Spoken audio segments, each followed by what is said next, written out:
अस्सलाम वालेकुम स्टूडेंट्स। आज हम क्लास 9 के chapter number 7 properties of matter के असाइनमेंट्स पाँचों हल करेंगे, यानी 7.1 से लेकर 7.5 तक। तो पहला असाइनमेंट कुछ इस तरह है। A diamond is a volume of 0.40 है फिर 2 मीटर क्यूब। डायमंड की वॉल्यूम इतनी है, its mass is measured as, और इसकी मास जो है 0.072 kg है। कैलकुलेट इट्स डेंसिटी, इसकी डेंसिटी आप लोगों ने मालूम करनी है। तो किस तरह करेंगे? गिवन डेटा में हमारे पास पहले गिवन है वॉल्यूम हमारे पास है 0.1234 और ये 2 मीटर क्यूब, और दूसरा जो है वो हमारे पास मास गिवन है m is equal to 0.072 kg, और हमें मालूम करनी है इसकी डेंसिटी मालूम करनी है। तो इसकी डेंसिटी के लिए हमारे पास फार्मूला है, density is equal to mass per unit volume m by v। इसमें वैल्यू पुट कर ले 0.072 डिवाइडेड बाई 0.12342। इसके ऊपर अगर आप डिवाइड करेंगे तो हमारे पास डेंसिटी आती है इसे 3600 kg पर मीटर क्यूब। बहुत इजी था क्वेश्चन था, होप आप लोग को समझ आया होगा। चलते हैं हम क्वेश्चन नंबर 2 की तरफ। असाइनमेंट नंबर 2 कुछ इस तरह है। A block of concrete weight 900 Newton and its base is a square of a side 3 metre. एक ब्लॉक कंक्रीट का जिसका वजन 900 न्यूटन है और इसका बेस जो है वो स्क्वायर है और 3 मीटर का है। What pressure does the block exert on the ground? कितना प्रेशर ये ब्लॉक ग्राउंड पे एक्सर्ट करता है, आप ये मालूम कर लें। तो पहले सबसे पहले इसकी वेट दी है। वेट हमारे पास बराबर है W is equal to 900 newton, और दूसरा हमारे पास इसकी लेंथ की एक साइड दी है जो कि हमारे पास 3 मीटर है। अब चूंकि ये हमारे पास स्क्वायर है तो स्क्वायर के एरिया हम किस तरह मालूम करते हैं? एक लेंथ को दूसरे लेंथ से मल्टीप्लाई करते हैं। L multiplied by L, 3 multiplied by 3 is equal to 9 metre square. और इसकी हमने प्रेशर मालूम करनी है। प्रेशर हमारे पास क्या है? तो प्रेशर के लिए फार्मूला जो यूज होता है वो आप लोग को पता है। Pressure is the force per unit area.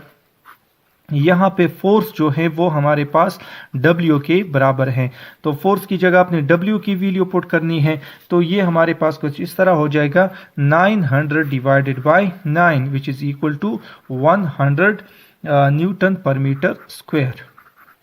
तो ये हमारे पास प्रेशर है। ये था हमारे पास असाइनमेंट नंबर 2।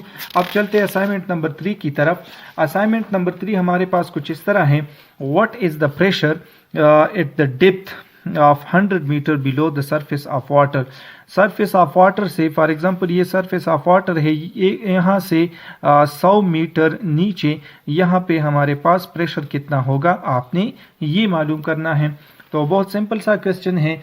इसमें हमने पहले दो चीज़ें अपने से डालनी है, यानी जो फार्मूले में हमारे पास रिक्वायर्ड है और वो हमें मालूम होनी चाहिए। यहाँ पे जो गिवन डेटा है सबसे पहले वो हमारे पास डेप्थ है, और डेप्थ यहाँ पर हम क्या लेते हैं, ये हमारे पास हाइट है जो कि हमारे पास इस केस में 100 मीटर के बराबर है। दूसरा जो है वो हमें लेना है G की वैल्यू। G की वैल्यू हम यहाँ पर 10 मीटर पर सेकेंड स्क्वायर लेंगे। और तीसरा है density of water. Density of water हमारे पास 1000 kg पर मीटर क्यूब होता है। तो अभी इसमें आपने वैल्यू डालनी है। तो ये हमारे पास डेंसिटी की वैल्यू, डेंसिटी हमारे पास हमने प्रेशर मालूम करनी है, यहाँ पे सॉरी प्रेशर मालूम करनी है। तो प्रेशर इस केस में लिक्विड की प्रेशर हमने किस तरह मालूम करनी है? इसके लिए फार्मूला यूज होता है P is equal to density multiplied by gravity multiplied by the H। Rho G H, यानी डेंसिटी और G और H को मल्टीप्लाई करना है। तो P is equal to 1000 multiplied by 10 multiplied by 100 metre.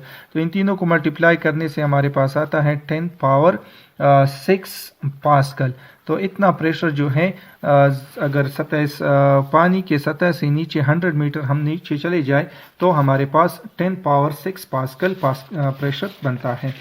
Question number 4 हमारे पास कुछ इस तरह है।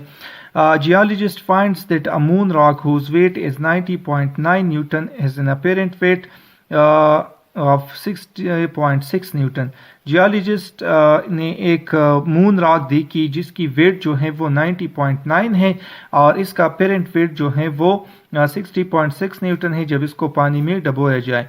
What is the density of rock? आपने डेंसिटी रॉक की डेंसिटी मालूम करनी है।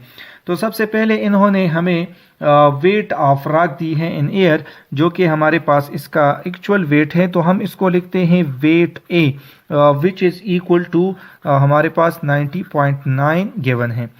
दूसरा जो इसका पेरेंट वेट है उसको हम बी से लिखते हैं, तो ये हमारे पास 60.6 न्यूटन है। तो इससे हम क्या मालूम करेंगे? इससे हम पहले मालूम करेंगे बियॉन्ड फोर्स। यहाँ पर लिख लेते हैं BUOYANT, बियॉन्ड फोर्स हम मालूम करते हैं। और ये आप लोग को पता है कि किस चीज़ के बराबर होता है? ये हमारे पास बराबर होता है जब हम एयर वाले वेट को माइनस करते हैं ये जो पानी के अंदर अपेरेंट वेट जिसे हम कहते हैं उससे, तो ये हमारे पास बियॉन्ड फोर्स आ जाती है।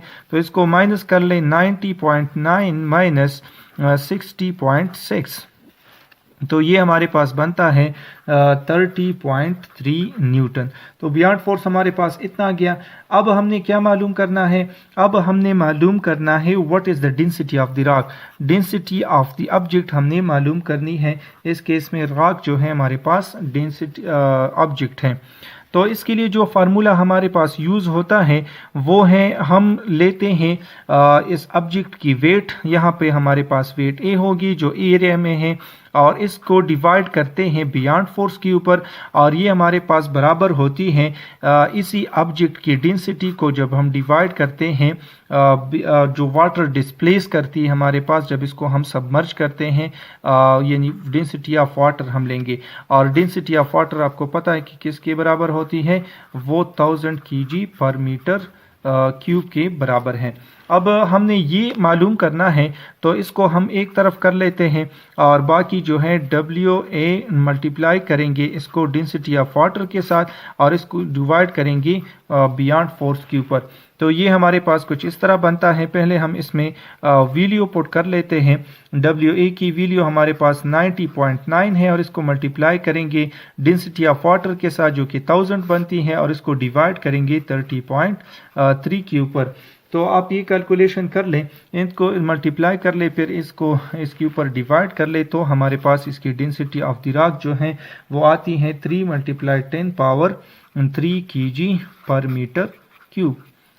थोड़ा सा इसमें थोड़ा सा मुश्किल था, होप आप लोग को समझ आया होगा।